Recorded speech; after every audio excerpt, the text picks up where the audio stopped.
שלום לכולכם, לכולכם, ותודה שבאתם.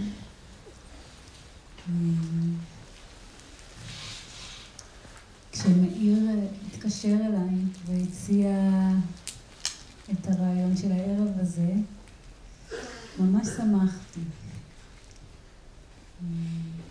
אני חושבת שלא חשבתי על זה לרגע הזה, שאני אעמוד מולכם ואדבר, או אשב מולכם ואדבר, אבל מאוד מאוד שמחתי, כי זה גם מה שאמרתי למאיר, שאני מרגישה שהנושא הזה הוא בראש מעייניי היום.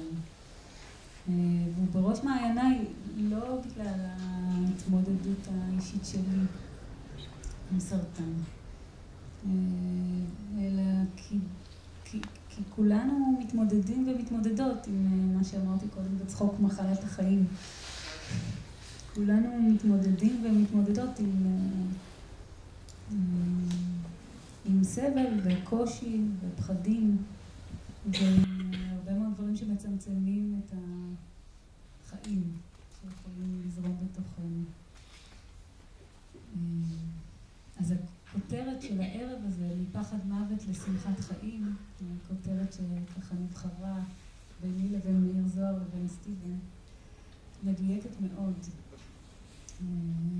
כבר כמה שנים שיש לי עניין של ממש בחקירה את הפחד. בתוך ההתמודדות עם מחלת הסרטן שמאיימת להכחיד את החיים בגוף הזה, אבל בינתיים מה שקורה זה שהאגו והראש מאבדים כוח, והחיים דווקא יותר חיים משנה לשנה.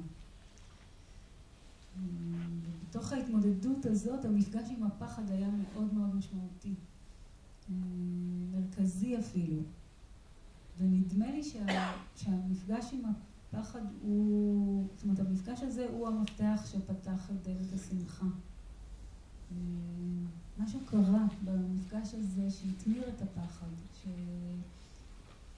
שאיכשהו התמיר את פחד המוות ושמחת חיים. וחשבתי שכדאי לנסות להתחקות אחרי התהליך הזה, אולי יהיה בזה ערך. אז באמת חוויתי כמויות עצומות של פחד בשנים האחרונות. לכאורה סביב ההתמודדות עם הסרטן, אבל למעשה אין שום קשר בין הפחד שחוויתי לבין המחלה. זאת אומרת, זה אף פעם לא היה באמת קשור, זאת אומרת, אין קשר מציאותי, זה לא היה קשור באמת למצב הרפואי, אם יש דבר כזה. זאת אומרת, היו תקופות שבהן הייתה לי בלוטה בגודל של סנטימטר בבית השכי, ואני חוויתי פחד משתק, מצמית, אני לא יכולתי לנשום מרוב פחד. ולאחרונה יש קצת יותר מזה. ואפילו הרבה יותר מזה, אבל אני לא, בשנה האחרונה אני לא חווה פחד בדרך כלל, זה לא משהו שהוא שגור. ונדמה לי שהמפגש שלי עם המחלה פשוט הפך את הפחד לגלוי, הפך את הפחד ששלט בחיים שלי הרבה קודם. אני חושבת שלפני כן חייתי מבלי לשים לב עד כמה הפחד נוכח ומנתב את החיים האלה. אז במשך חודשים בתרגול היומי שלי, פשוט הפחד היה אורח הכבוד.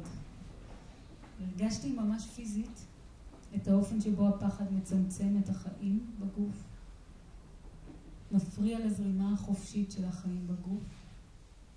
בשעות של מדיטציה ראיתי איך הפחד הופך למחשבות. חשתי את האופן שבו הפחד הופך לכאב פיזי. לפעמים כאב פיזי קשה מנשוא.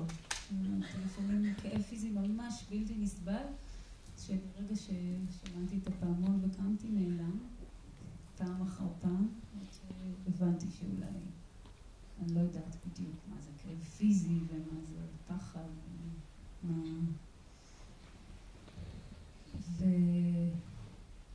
והרגשתי את האופן שבו פחד מכסה על כאב ועל עצב. בתוך החקירה את הפחד על שלל מופעיו, ניסיתי למצוא תשובות לכל מיני שאלות. למה אני מפחדת? ממה אני מפחדת? למה למשל יש כזה פחד מפני המוות? מה כל כך מפחיד ולמות?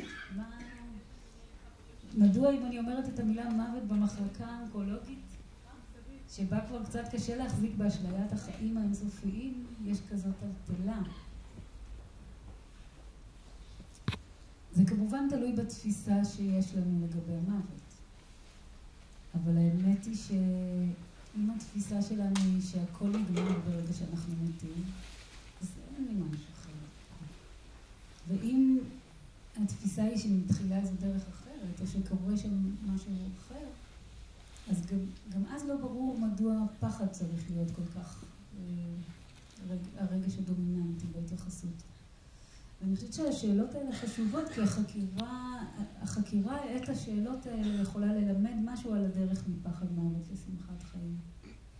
בשלב מסוים התחלתי להרגיש שאני כמו שורפת את הפחד, שאני חווה את הפחד באופן שמשחרר כל פעם עוד קצת ועוד קצת אנרגיה של חיים. שהגלים של הפחד שמתנפצים על התודעה שלי כבר לא גבוהים ומאיימים כמו שהם היו קודם. ולפעמים הם הפכו פשוט למשהו אחר. בחוויה שלי בדרך כלל הפחד הפך לעצב או לכאב. לא כאב פיזי, כאב נפשי. ונדמה לי שבמקרים רבים זה הסיפור. זאת אומרת שהפחד מכסה על איזה אבל או על איזה כאב ועצב שיש לתודעה שלנו עניין לא להרגיש אותו. אני לא מדברת על עצב וכאב פרטיים, זה עצב של כל הדברים כולם, זה עצב של להיות כל הדברים בני חלוף, של הכיליון שטמון בכל זרע, שחייב להסכים להיהרס אם הוא רוצה להפוך לפרח או לפרי. ולמה יש לתודעה עניין לא להרגיש את העצב הזה, את הכאב הזה? אולי מכיוון שאם נרגיש את הכאב ואת העצב האלה לא נוכל להמשיך את חיינו באותו אופן, נאלץ לשנות אותם.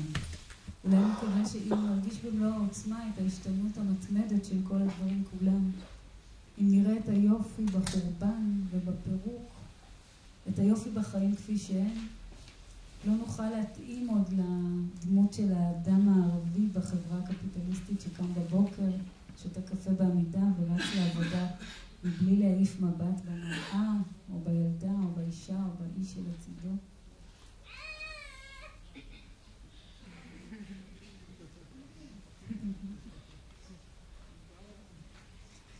אם נרגיש את הכאב והעצב שמקופלים בהיותנו בני אנוש בעולם הזה, לא נוכל להסכים עם העוולות שנעשות בשמנו לבני אנוש אחרים ואחרות, מהגרים, פלסטינאיות, נכים, עניות וגם לנו. אם נתחבר לפי הדברים כפי שהם, לא נוכל עוד לעצום עיניים מול הזוועה האקולוגית שהיא חיינו. אבל איך אפשר לבחור להיפגש עם פחד? איך אפשר לבחור להיפגש עם פחד כשכל האינסטינקטים שלנו, כל הרגלי התודעה, כל ההתניות שלנו מנסות להימנע מהמפגש הזה? והמפגש הזה חשוב, בלי קשר לשאלת הבריאות או החולי. המפגש הזה, בהיותנו בנות חווה, אנחנו אף פעם לא רחוקות ממש מיום מותנו. אתמול בלילה קראתי משפט בשיר של משורר מחונן בשם ישראל אלירז, בספר שנקרא הילולות. הוא כותב בסוף אחד השירים, ושמה לנו כף יד לא כדי לשים בה את נפשנו. ושמה לנו כף יד אם לא כדי לשים בה את נפשנו. הביטוי הזה, לשים את נפשנו בכפנו, כל כך יפה בעיניי. כי המשמעות המילולית של לשים את נפשי בכפי היא להסתכן, להעז, אפילו לסכן את חיינו. אבל האמת היא שאפשר לראות בביטוי הזה את הנפש המפחדת ואת כף היד שמחזיקה אותה. ומבחינתי זה השיעור הכי חשוב. כאשר הרשיתי לעצמי לפחד, כאשר התמסרתי לפחד, משהו החזיק אותי. כאשר אנחנו מפחדים להתמסר, מפחדות להרפות, אנו מפחדים מכיוון שנדמה לנו שעלינו להרפות לתוך חלל ריק, לתוך שום דבר. אבל אין חלל ריק. ההתמסרות היא תמיד התמסרות לתוך משהו. לתוך חיבוק של אחר או אחרת. לתוך החסד של אהבת אחרים ואחרות. לתוך הנתינה של הקהילה. לתוך ההוויה שמחזיקה אותנו. רק כאשר אנו מרפות באמת, אנו יכולות לחוש את ההחזקה הזו. את כף היד שאוחזת את נפשנו בבטחה. רק כאשר אני מרפה באמת, אני יכולה לחוש את האדמה מחזיקה אותי. כאשר אני מחזיקה את עצמי, כאשר השרירים שלי דרוכים, אני יכולה לחוש את האדמה תומכת בגוף שלי. כשחשבתי על הערב הזה, עלה בי הרצון לתת לכם מתנה. לתת משהו. וכשחשבתי מה יש לי לתת לכם, עלו כמה דברים. אז גם השירה, שזו חוויה חדשה ומרגשת בשבילי, לשיר, בטח לפני אחרים ואחרות. אבל עלו עוד כמה דברים ואני מונה. את החופש העצום שאני חווה לאחר שזנחתי את מי שחשבתי שאני. לאחר שהפסקתי לנסות להתאים את עצמי לאיזשהו מודל. לאחר שוויתרתי על כל מה שחשבתי שיש לי. את תחושת השחרור העצומה שחוויתי כשאמרתי אני זקוקה. את ההקלה המדהימה שהרגשתי כאשר המבנה המונומנטלי של האגו קרס, מכיוון שלא יכול היה לעמוד אל מול מעיינות האהבה ששפעו אליי כאשר הייתי חלשה. את האופן בו בכל פעם שפתחתי את הלב, לחבר, לבת משפחה, לילד או לזר מוחלט, מצאתי בצד השני לב פועם ופתוח, שרק חיכה ללב הפתוח שלי.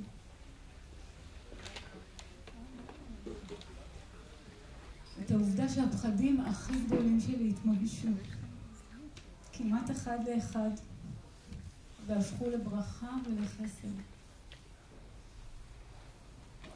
את היופי של כל הדברים כולם, בחיים ובמוות שלהם.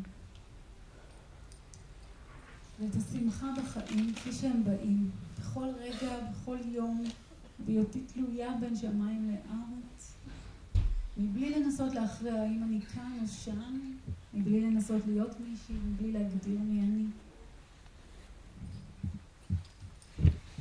אני חושבת שהתמצית של מה שאני מנסה להגיד, היא שהחיים של מי שמסכים למות שמחים הרבה יותר.